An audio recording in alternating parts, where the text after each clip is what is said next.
Hello everyone and welcome to Painting Crafty and welcome to Christmas in July.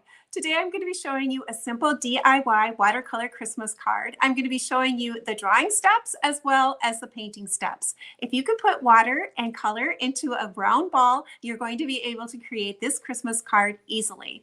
Today I'm also a part of a YouTube collaboration. We have 4 hosts today. We have Leah with Make All Things with Me, Jeanie with Jeanie's Palette, Mary with the Painted Peach, and Christy with Funky Junk Inspiration. You're going to find the links to their channels inside of the description box, as well as the playlist for all of the other creators who are a part of today's collaboration. You're going to want to take some time so you can watch all the playlists because I'm sure you're going to be inspired to create something for Christmas with all these different creators that are a part of today's list. I'm going to first start with the drawing step and then go in to the watercolor step. And if you would like some help drawing, I do have a Ko-fi page. My Ko-fi page is simply a subscription. It's rather like a Patreon page. It's a very reasonably priced subscription that I include all of the line drawings for any of the drawings that I normally do on my YouTube channel. I know I like having a reference, and I like also having a line drawing. You don't have to draw to make things fun or good. You can always trace them, and this is a great way to do it. So go on over to my Ko-fi page and check out what I have to offer. So let's start with the drawing step, and then we're going to go right into the watercolor step. I'm going to be creating on watercolor paper. I cut my paper to 4.5 by 6.5. It should fit a 5 by 7 card very easily, but I'm actually going to be hanging this in a frame. Now I started out with 3 different sizes of circles. It doesn't really matter the size, just have like a small, medium, and large. I found the center of my paper, put a tick mark there so I could make sure I had at least one of my ornaments in the middle. I came down to the bottom and I marked the middle down there as well so I could do a straight line so I'd have an idea of where my strings are going to go. And then I marked off a small area at the bottom for my words. I knew I wanted to write Merry Christmas at the bottom. Once I had my little tick marks in place, I took my smallest circle and I put it in the middle, drew around it. This was going to be creating an ornament that was going to have a long point on it, so I wanted to be able to put my middle one in first. And then I just chose my other little circles and I made sure that they fit completely on the paper. That was the main objective, is making sure I had a full circle inside of my paper. Use light pressure when tracing around the circles because you're going to be erasing quite a lot of the ornaments. These large circles are going to be in the background and that small circle is going to be the very front ornament.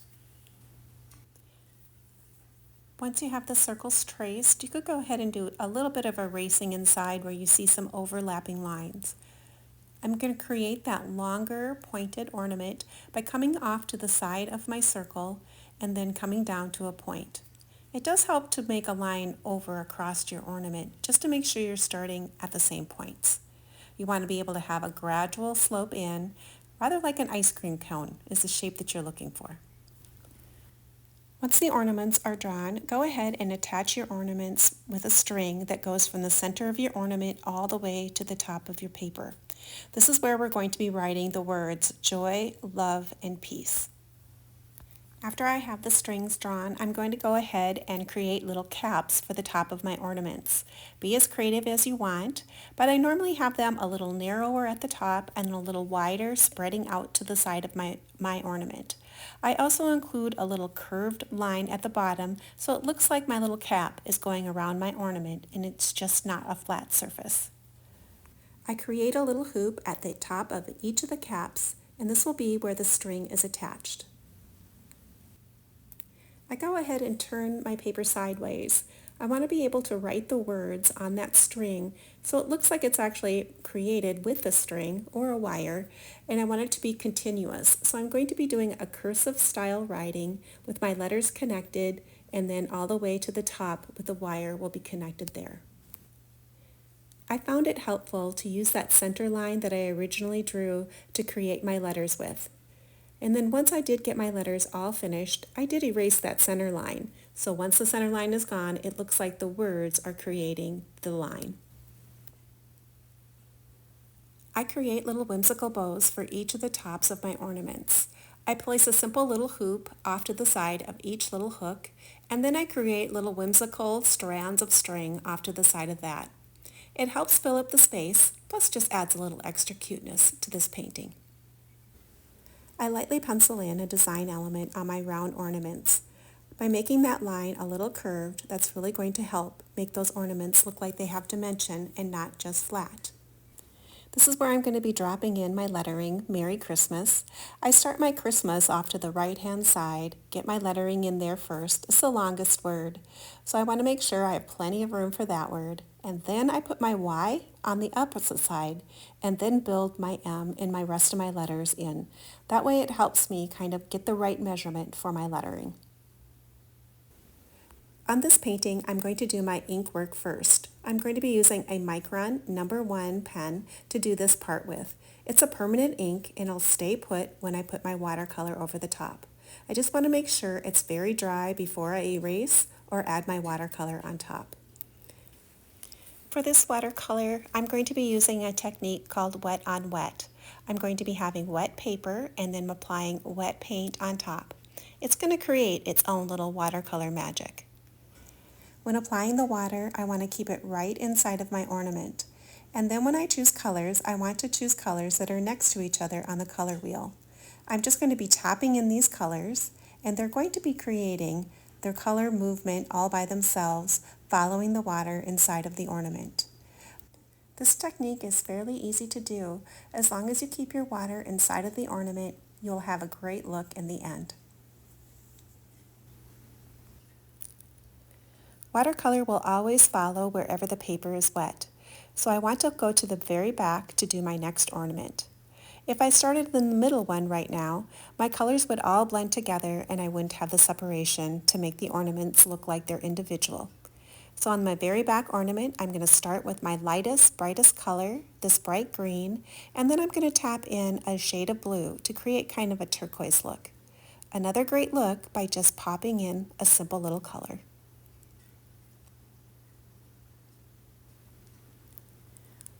Once I get the two back ones done, I want to go ahead and dry them very well before I were to work on my center one. I did have a tiny bit of bleed over. My colors transferred a little bit into that middle one, so I was able to lift the color by simply using clean water and brushing over the color and lifting it just a tiny bit. I'm going to create the middle one with the same process that I did my other two, first by applying the water and then popping in my colors. For this one, I'm using a crimson red and a really bright shade of purple. Watercolor does dry lighter than what you see when it's wet. It's just the opposite of acrylic paint. Once my ornaments are dry, I mix up a blue-gray and I create a little bit of a shadow underneath my ornaments. I'll let this background dry, and then I'm going to be using a little bit of metallic. I chose a silver to be able to do the caps with. Metallic paint in watercolor doesn't look all that shiny while it's wet. The shimmer happens once it dries, but it is so pretty. I'm going to be adding a little bit of gold using a marker, the Deco Color Premium Gold. It's got a beautiful shine to it, and it's working perfectly to add this little detail. I switch back to my Micron pen, my number 1, to add the doodle patterns to my ornaments. I also add just a little bit of flourish at the top by my caps, just to give it another little detail in that area. Each of the ornaments have a different pattern in each of the bulbs. It really does add to the interest of the painting. After creating the doodle patterns with my black pen, I went ahead and used the Uniball white ink pen to create an additional pattern inside of there. It really did make a nice contrast of having the dark and the light. A Uniball pen is great to have in your toolbox of tools when you're doing art. The ink is very strong and stays nice and bright and white when you're adding it to your paintings.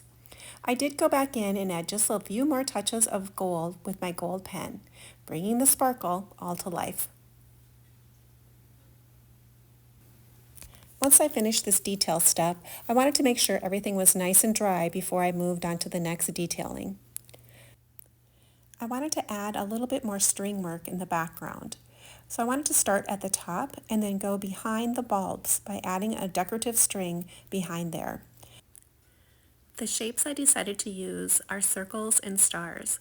I wanted a very free-forming look to this, so I did all of my stars rather a little wonky, and in the end, I really like the look. First I do it in pencil, and then I go ahead and use my Micron pen. I want to make sure when I'm doing this pattern that I don't have my line going in front of my little items that I put on there. By creating the line work this way, it gives the feeling that the items are thread through with a string and attached on that way. The Micron pens are a perfect tool to use when doing watercolor. They are a permanent ink, so they'll stay put even after they have water on top. The key is just to make sure that your ink is dry before you add another layer of moisture on top of it. Once I have the ink work done, I give my paper another good dry.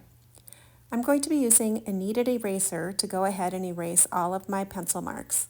A kneaded eraser won't disturb the paper in the background, it just picks up the graphite and makes a perfect tool for erasing lines. I'm going to use the same metallic watercolor that I use for the top of my bulbs in silver, but this time I'm going to be using one that is slightly more gold with hints of copper. It's one of my favorites. That's why there's that large hole inside of that cake pan of watercolor. It doesn't shine so shiny when it's wet, but when it's dry, it does dry to a beautiful shade of gold and copper. So very pretty. I'm loving how all the different metallics are coming together. All of them have different sheen levels and work perfectly to add a lot of interest to this painting.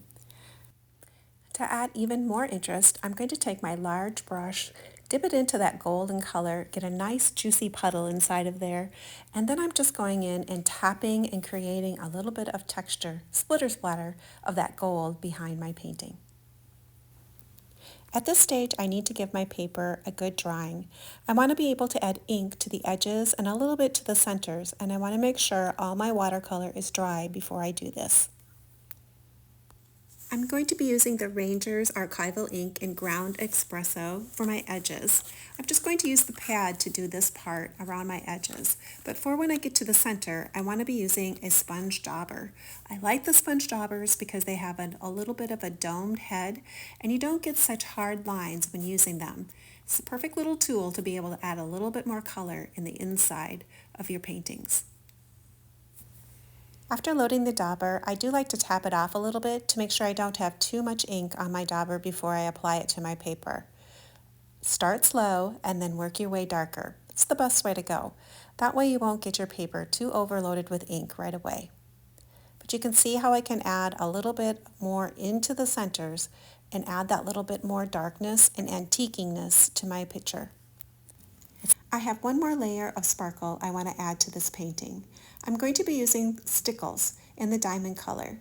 Stickles is a beautiful glitter. It has very fine ground glitter. It also has some doming properties where it's going to be raised when it dries. But in this picture, I'm going to be using it more as a glue and less as a glitter. Stickles comes in a container that has a fine precision tip on it. By using it as a glue with this little tip on the end, I'm going to have a lot more control over where my glitter is going to go. I can trace my patterns easily with this little tip by not getting too much of my glue everywhere. I'm going to actually have more control over creating a pattern with my glitter. The beautiful sparkly glitter I'm using today is from Nicole Pro's Sparkle Junkie. I'll include a link to her page in case you might want some. This is a holographic glitter and it sparkles amazingly. The color is called Winter Snowfall. Perfect for a name for this. It does sparkle like new fallen snow. One of the things that helps this glitter shine so beautifully is that it has some different shapes inside of it. There's some larger pieces that are shaped like hexagons and then some very fine ground pieces of glitter. It's a really pretty mix. It's not just one shape, it's multiple shapes inside of there. I'm going to be displaying my painting inside of this interchangeable frame. I have a tutorial on my channel and I'll have a link inside of the description of how I created it using a simple Dollar Tree frame. They work perfectly to display these little paintings. I wanted to say a special thank you to our host today for putting together this Christmas in July collaboration. Make sure to check out the links to their channels inside of my description box, as well as hit the play button for the playlist. You're definitely going to want to check out all the rest of the creators. If you enjoyed watching me create this watercolor Christmas card, please like and share and comment. If you're new to my channel and you like all things art, consider subscribing and hit that bell so you can get notifications when I put up my next YouTube video. And hopefully you'll come back and see me again, and perhaps next time you'll create along with me.